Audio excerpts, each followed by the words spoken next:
শেষ পর্যন্ত রাশিয়ার সাথে চূড়ান্ত বিশ্বাসঘাতকতা করল ইসরায়েল। নিজেদের ভাণ্ডারে থাকা প্যাট্রিয়ট মিসাইল ডিফেন্স সিস্টেম ইউক্রেনে পাঠাচ্ছে নেতানিয়াহু। এতদিন ইসরায়েল এবং রাশিয়ার মধ্যে এক ধরনের অলিখিত সমঝোতা থাকলেও এ ঘটনার মধ্য দিয়ে তার অবসান হবে বলেই মনে করছেন বিশ্লেষকরা। মধ্যপ্রাচ্যে রাশিয়া ইরানকে নানাভাবে সাহায্য করলেও সরাসরি ইসরায়েলের বিপক্ষে যায় এমন কিছু করেননি Vladimir Putin.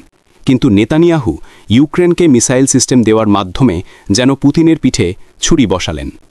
Ukraine president Volodymyr জেলেনস্কির বরাতে বার্তা সংস্থা রয়টার্স জানিয়েছে, কিয়েভে প্যাট্রিয়ট সিস্টেম পৌঁছেছে।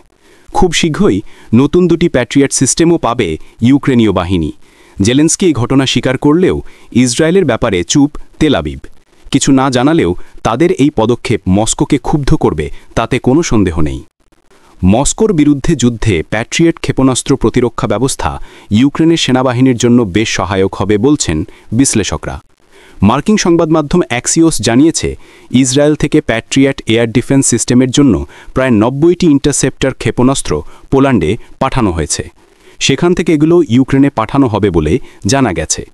এদিকে রাশিয়াও এখনও আনুষ্ঠানিকভাবে কোনো প্রতিক্রিয়া জানায়নি। তবে রুশ কর্মকর্তারা ইতোপূর্বে ইসরায়েলকে সতর্ক করেছিলেন যে ইউক্রেনে অস্ত্র পাঠানোর পরিণতি ভয়াবহ হতে পারে। 2024 সাল থেকে ইউক্রেনের কাছে ক্ষেপণাস্ত্রটি চেয়েছিল কিয়েভ।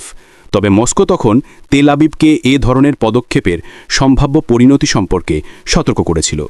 দীর্ঘদিন এ বিষয়ে নিশ্চিত থাকলেও চলতি সপ্তাহে মার্কিন C-17 বিমানের মাধ্যমে দক্ষিণ ইসরায়েলের একটি বিমান ঘাঁটি থেকে ক্ষেপণাস্ত্রগুলো পোল্যান্ডের রেজজো শহরে নিয়ে যাওয়া হয়। ইসরায়েল তখনও দাবি করেছিল, অস্ত্রগুলো ইউক্রেনকে সরবরাহ করা হয়নি, বরং যুক্তরাষ্ট্রের কাছে ফিরিয়ে দেওয়া হয়েছে। তবে অবশ্যই স্বার্থ ছাড়াই ইউক্রেনকে প্যাট্রিয়ট সিস্টেম দেয়নি ইসরায়েল। হ্যাসিডিক ইহুদি তীর্থযাত্রীদের ইউক্রেনের দক্ষিণাঞ্চলীয় শহর উমানে যাওয়ার জন্য জেলেনস্কির অনুমতির প্রয়োজন ছিল। সেখানে ইহুদি আন্দোলনের প্রতিষ্ঠাতা ব্রেসলাবের রেব্বি ন্যাচম্যানের সমাধি রয়েছে। নেতানিয়াহু প্যাট্রিয়ট ক্ষেপণাস্ত্র হস্তান্তরের অনুমোদন না দেওয়া পর্যন্ত জেলেনস্কি ইহুদি তীর্থযাত্রীদের প্রবেশের অনুমতি দেননি।